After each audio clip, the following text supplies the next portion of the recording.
നമ്മളൊന്നും കാണുന്നത് പോലെയോ നമുക്കൊന്നും അനുഭവപ്പെടുന്നത് പോലെയോ അല്ല സത്യമെന്നാണ് കോൺഗ്രസിലെ തലമൂത്ത ആളുകളൊക്കെ അഭിപ്രായപ്പെടാറുള്ളത്. പരസ്പരം യാതൊരു വിധത്തിലും യോജിക്കാനാവാത്ത ഒരു കൂട്ടം ആളുകളുടെ പാർട്ടി എന്നാണ് കോൺഗ്രസിനെ കുറിച്ച് പൊതുവെയുള്ളൊരു സംസാരം. മറ്റൊരു പ്രത്യേകത, ഒരിക്കൽ പറഞ്ഞ കാര്യങ്ങൾ പിന്നെ ഒരു കാരണവശാലും അവർ സമ്മതിച്ചു തരില്ല എന്നതാണ്. പാർട്ടിയിൽ ഭിന്നതകളില്ല എന്നാണ് എല്ലാ നേതാക്കന്മാരും പരസ്പരം ക്യാമറയ്ക്ക് മുൻപിൽ വന്ന് വിളിച്ചു പറയാറുള്ളത്. എല്ലാം മാധ്യമങ്ങളുടെ സൃഷ്ടിയാണെന്ന് കൂടി പറയും. എന്നിട്ട് ഒതുക്കത്തിൽ അടുത്ത ആളിനെ കുറ്റം പറഞ്ഞിട്ട് പോകും. ഏറ്റവും ഒടുവിൽ ഈ കാര്യം പറഞ്ഞിരിക്കുന്നത് KC വേണുഗോപാലാണ്. പാർട്ടിയിൽ ഭിന്നതകളില്ല എന്നാണ് AICC general secretary KC Venugopal പറയുന്നത്. ചെറിയ ചെറിയ അഭിപ്രായ വ്യത്യാസങ്ങൾ ഉണ്ടാകാമത്രേ. അതിന് മൂപ്പർ പറയുന്ന കാരണം കുറച്ചൊക്കെ അഭിപ്രായ സ്വാതന്ത്ര്യം കൊടുക്കുന്ന പാർട്ടിയാണ് തങ്ങളുടേത് എന്നാണ്. അതായത് ഭാര്യയ്ക്ക് ആവശ്യത്തിന് ഫ്രീഡം ഒക്കെ കൊടുക്കുന്ന മോഡേൺ ഭർത്താക്കന്മാരെ പോലെ. ദേശീയപാത തകർച്ചയുമായി ബന്ധപ്പെട്ട വിഷയത്തിൽ ഡൽഹിയിൽ ചേർന്ന PSC യോഗത്തിന് ശേഷം മാധ്യമങ്ങളെ കാണുകയായിരുന്നു അദ്ദേഹം. ദേശീയപാത ഡിസൈൻ അടക്കമുള്ള കാര്യങ്ങൾക്ക് എന്ത് സംഭവിച്ചു എന്ന കാര്യം പരിശോധിക്കാൻ ആവശ്യപ്പെട്ടുവെന്നും CAGയോട് ഓഡിറ്റ് ചെയ്യാൻ നിർദ്ദേശിച്ചതായും അദ്ദേഹം പറയുകയുണ്ടായി.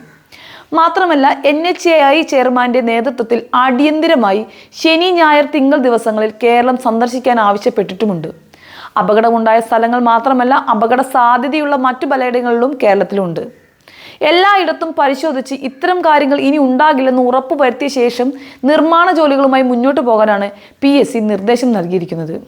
ഇതിനു പുറമെ IIT പാലക്കാട്, CSIR, GSI എന്നിവിടങ്ങളിൽ നിന്നുള്ള 3 അംഗങ്ങൾ ഉൾപ്പെടുന്ന സാങ്കേതിക വിദഗ്ധരുടെ നേതൃത്വത്തിൽ വിശദമായ പരിശോധന നടത്താനും തീരുമാനിച്ചിട്ടുണ്ടെന്നും അദ്ദേഹം വ്യക്തമാക്കുകയുണ്ടായി. ഇതൊക്കെ പറഞ്ഞു കഴിഞ്ഞപ്പോഴാണ് KCക്ക് മുൻപിൽ ആ കൊനഷ്ട ചോദ്യം അങ്ങെത്തിയത്. ശശി തരൂർ പാർട്ടിയെ പ്രതിസന്ധിയിലാക്കുകയാണോ എന്നായിരുന്നു അത്. പിന്നെ KCക്ക് കൂടുതലൊന്നും ചിന്തിക്കേണ്ടി വന്നില്ല. മുൻപ് തയ്യാറാക്കി വെച്ചിരുന്ന മറുപടി അങ്ങ് വെച്ച് കാച്ചി. കുറച്ചൊക്കെ അഭിപ്രായ സ്വാതന്ത്ര്യം കൊടുക്കുന്ന പാർട്ടിയാണ് തങ്ങളുടേത്. അങ്ങനെയുള്ള പാർട്ടി ആയതുകൊണ്ട് തന്നെ ചിലർ അഭിപ്രായം പറയും, ചിലർ പറയാതെയും ഇരിക്കും. അതൊക്കെ പാർട്ടിയുടെ സൗന്ദര്യമാണ് എന്നാണ് അദ്ദേഹം പറഞ്ഞത്.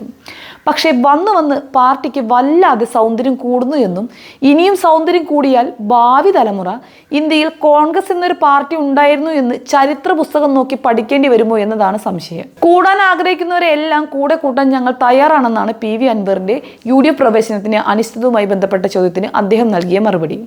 എല്ലാം ശുഭമായി പര്യവസിക്കും.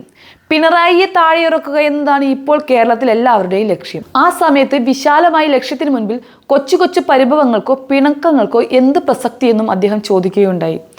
ഒരു വശത്ത് ശശി തരൂരും മറുവശത്ത് PV അൻവറും കൂടി നിങ്ങളെയൊക്കെ കൊണ്ട് ഇക്ഷ വരപ്പിക്കുന്ന കാര്യം ആരും അറിയുന്നില്ലെന്നാണ് വിചാരം. അൻവറുമായി ഒരു തരത്തിലും ഐക്യം ഉണ്ടാവില്ലെന്ന് സഹിയിട്ട് പാർട്ടി പറഞ്ഞതോടുകൂടി ഇനി എന്താണ് പാർട്ടിയുടെ അവസ്ഥ എന്ന് നിലമ്പൂരിലെ തിരഞ്ഞെടുപ്പ് തന്നെ പറയും. കാരണം വെറും പാമ്പിനെയല്ല, അതീവ വിഷം വമിക്കുന്ന വിഷപ്പാമ്പിനെ തന്നെയാണ് നിങ്ങളൊക്കെ ചവിട്ടി നോയിച്ചിട്ടുള്ളത്.